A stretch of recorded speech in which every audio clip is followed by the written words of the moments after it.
Hello student, आज हम राजनीति विज्ञान विषय के अंतर्गत बीए थर्ड ईयर ये जो फर्स्ट पेपर है उसी के संबंधित कुछ महत्वपूर्ण प्रश्न बताने जा रहे हैं जो परीक्षा के दृष्टिकोण से बहुत ही महत्वपूर्ण है। तो बच्चों, इस वीडियो को एक बार बढ़िया से देख लीजिएगा, बढ़िया से याद कर लीजिएगा। बीए थर्ड ईयर राजनीति शास्त्र जो 3 तारीख को आप लोगों की परीक्षा होनी थी, ठीक है, उसी के संबंध में है। अभी इसका वीडियो आप लोग बढ़िया से देख लीजिए, ठीक है। तो चलिए बच्चों, हम एक एक क्वेश्चन को देख लेते हैं।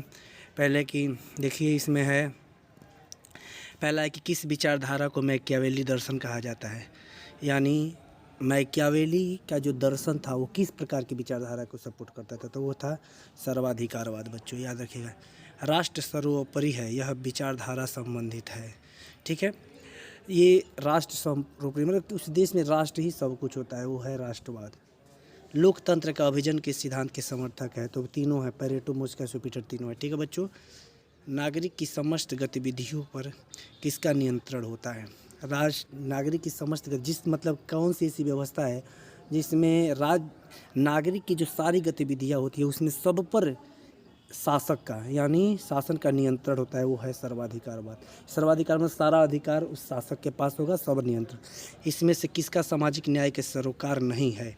स्त्री पुरुष में समानता, ये भी सामाजिक न्याय। शिक्षा और उन्नति को सबको समान अवसर, ये भी है। निर्णय प्रक्रिया में भागीदारी, ये भी है। विशेषाधिकार प्राप्त वर्ग का अभाव, ये क्या बोलते हैं कि सामाजिक न्याय का सरोकार नहीं है बच्चों, ठीक है।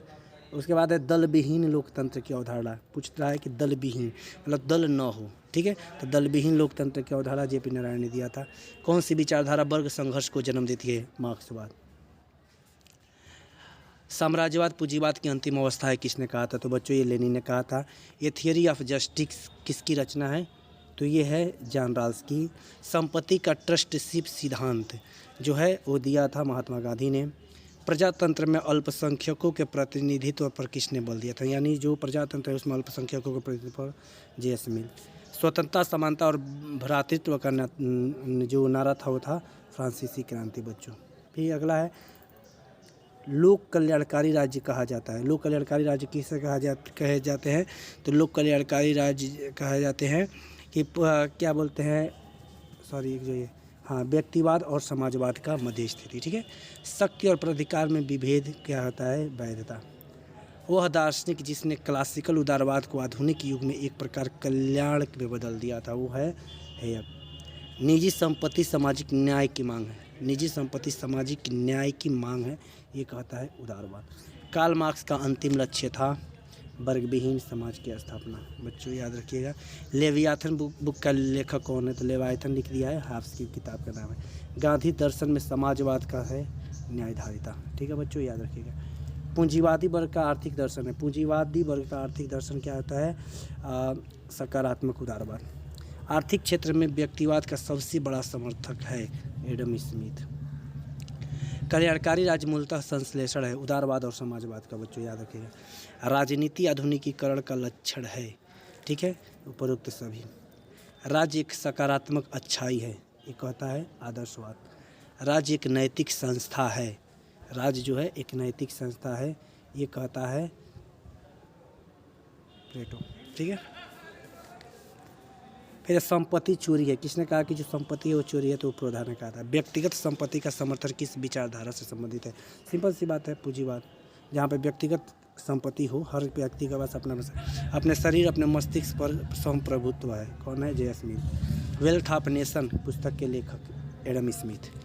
धर्मनिरपेक्षता का तात्पर्य है धर्म और राजनीति क्या है, धर्म विहीन, यानी राज्य का अपना कोई धर्म नहीं है, ठीक है, यही होता है। द सिविक कल्चर अध्ययन पर किस विद्वान ने बल दिया था, तो लुसियन पाई। सत्ता के नौकरशाही सिद्धांत मैक्स वेबर, ये आप लोग का सेकेंड पेपर लोक प्रशासन में पूछेगा। सर्वाधिकारवाद अधिनायक तंत्र का उदाहरण है। सर्वाधिकारवादी अधिनायक तंत्र का उदाहरण है, ये है उपरोक्त सभी में ये सर्वाधिकारवादी व्यवस्था पाई जाए। नाजीवाद में भी, फांसीवाद में, साम्यवाद में। सर्वहारा वर्ग तानाशाही का विचार किसने दिया था, तो सर्वहारा वर्ग तानाशाही का विचार दिया था कार्ल मार्क्स। अधिनायक तंत्र का लक्षण है स्वतंत्र प्रेस, बिल्कुल नहीं। प्रभावशाली विरोधी दल, बिल्कुल नहीं। प्रबुद्ध लोकतंत्र, बिल्कुल नहीं। निरंकुश प्रभुता, सही है। यानी यही लक्षण दिखता है अधिकार तंत्र में। अराजकतावाद का लक्षण है राज्य का विरोधी, निजी संपत्ति का विरोध, पूंजीवाद का विरोध, उपरोक्त सभी सही। करिश्माई सत्ता का आधार है दैवीय गुण, नेता की योग्यता, व्यक्तिगत का करिश्माई पर उपरोक्त सभी। यानी करिश्मा मतलब वो चमत्कार, जैसे कि महात्मा गांधी में था, वही है चमत्कारी गुण। ऐसे इसमें वर्तमान में कहें तो नरेंद्र मोदी जी को भी लोग करिश्माई नेता मान लेते हैं। ठीक है। उपभोक्ताओं का लोकतंत्र किसे कहा जाता है? उपभोक्ताओं का लोकतंत्र पूंजीवाद को। उदारवाद का अर्थ है व्यक्तिगत स्वतंत्रता। ठीक है।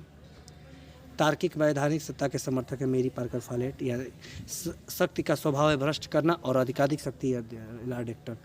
सत्ता का परंपरागत सिद्धांत पर आधारित है, परंपरा प्रथा रीति रिवाज कानून आधारित नहीं पूछा है तो यानी कानून पर नहीं है। आर्थिक कार्य की स्वतंत्रता होती है पूंजीवाद में, बच्चों याद रखिएगा। फिर है व्यक्ति साधन है राज साध्य। राज्य साध है, यह कभी भी आदर्शवादी कहते हैं कि व्यक्ति को साधन मानते हैं, राज ही सब कुछ है। राज एक आवश्यक बुराई है, यह है बच्चों व्यक्तिवाद की। धर्मनिरपेक्षता राज वह है जो धर्म और राजनीति को पृथक करता है। 2 बार देखिए रिपीट कर दिया क्वेश्चन। व्यक्तिवाद इस नाम से भी जाना जाता है, यहाँ पे है लेसेस फेयर, याद रखिएगा लेसेस फेयर के नाम से ही जाना जाता है। सामाजिक न्याय का प्रश्न जुड़ा है सामाजिक समानता में, गरीबों के दैनिक आवश्यकताओं को पूरी करने में, जनता की सरकार में भागीदारी से, मुक्त बाजार में मुक्त प्रतिस्पर्धा। तो यही है, ये नहीं है। ठीक है, जुड़ा, सॉरी रुक जाइए, गलती है, जुड़ा है पूछा है ना। सामाजिक समानता से, गरीबों के दैनिक आवश्यकताओं की पूरी करने से, जनता में सरकार की भागीदारी से, सामाजिक समानता, यही समाज में सबको समान दे दिया जाए, यही सामाजिक न्याय है। ठीक है, समाज में सबको ये सब इसी में जुड़ जाएगा। निम्नलिखित से कौन सा सुमेलित नहीं है? पॉलिटिकल डिके, सैमुअल पीरियटिंग, the end of history and last man Francis सही है। Political culture and political development Lucian Pye सही है। पॉलिटिकल आर्डर एंड पॉलिटिकल ये नहीं है। ठीक है बच्चों, इसको याद रखिएगा, ये विचारक नहीं है। एडम स्मिथ वाला किताब, इनका किताब का नाम था the wealth of nation. Marks के समाजवाद को कहा जाता है वैज्ञानिक समाजवाद, याद रखिएगा। आधुनिक प्रजातंत्र जाना जाता है प्रतिनिधि प्रजातंत्र के नाम से। बच्चों सबसे कॉन्फिडेंस से इसको याद करिएगा, सबसे ज़्यादा पूछा जाता है। सत्ता का प्रमुख कार्य है समन्वय करना, नियंत्रण स्थापित करना, अनुशासन बनाना, सभी है। सत्ता मतलब सरकार का काम ये सब होता है। राजनीतिक क्लास की अवधारणा, ठीक है, सैमुअल पी हंटिंगटन। फांसीवाद किसके नेतृत्व में विश्वास करता है? एक आदमी के शासन में, बच्चों याद रखिएगा हमेशा। फांसीवाद में एक व्यक्ति के शासन। ला की प्रसिद्ध कृति है शासन पर 2 निबंध। फांसीवाद विश्वास करता है शक्ति में। राजनीति पर्यवेक्षणात्मक विज्ञान है, प्रयोगात्मक नहीं। किसने कहा था?